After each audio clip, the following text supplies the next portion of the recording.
Hello दोस्तों। कहते हैं दुनिया में दो पौधे ऐसे हैं जो कभी नहीं मुरझाते, और अगर वो मुरझा गए तो उसका कोई इलाज नहीं। और वो है, पहला निस्वार्थ प्रेम और दूसरा अटूट विश्वास। वृंदावन में एक संत के पास कुछ शिष्य रहते थे। उनमें से एक शिष्य मंदबुद्धि का था।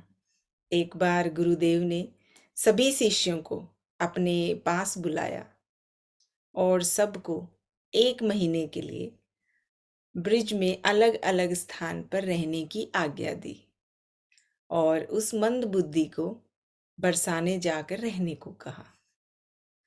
मंद बुद्धि ने बाबा से पूछा, बाबा, मेरा रहने का और खाने का प्रबंध कौन करेगा? बाबा ने हंसकर कह दिया, राधा रानी करेंगी। कुछ दिनों बाद एक एक करके सब बालक वापस लौट आए, पर वो मंद बुद्धि बालक नहीं आया। बाबा को अब चिंता होने लगी कि 2 महीने हो गए हैं और वो मंद बुद्धि बालक अभी तक आया नहीं, तो मुझे जाकर देखना चाहिए। बाबा अपने शिष्य की सुध लेने बरसाने आ गए। बाबा ने देखा एक सुंदर कुटिया के बाहर एक सुंदर सा बालक सुंदर सा भजन कर रहा है।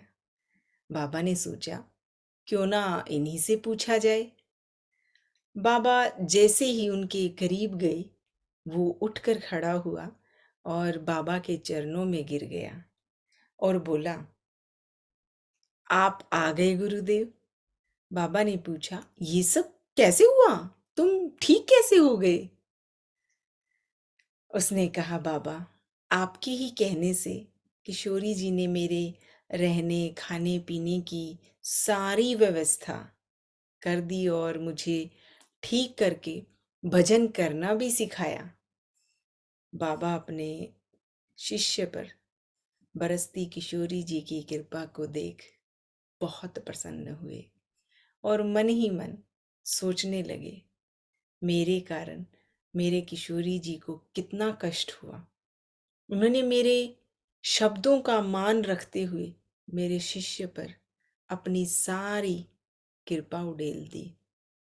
तो दोस्तों, इसलिए कहते भी हैं और हमेशा कहा भी जाता है कि गुरु की बात को तो स्वयं गिरधारी भी नहीं टाल सकते, और भक्त हमेशा भगवान के वश में होते हैं।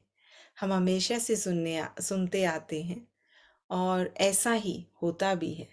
बस हमारा विश्वास पक्का होना चाहिए और फिर देखो कैसे करिश्मे होते हैं, चमत्कार होते हैं। तो दोस्तों, मुस्कुराना, शुक्राना और किसी का दिल न दुखाना। बहुत जल्द फिर से मिलेंगे एक नई कहानी के साथ। तब तक आप सब अपना ख्याल रखना।